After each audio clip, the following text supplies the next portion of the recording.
Now, the best way to learn this is to go to the official Dart documentation page, and we can go through some of the details over there. So always keep this base for Dart documentation handy, somewhere in your bookmarks, and you can always visit this page whenever you want.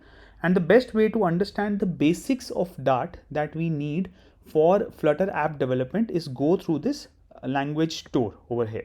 And I'm going to go through this in a bit more detail compared to what they've mentioned over here, so that we completely understand how does Dart work and we can use that effectively when making our Flutter apps.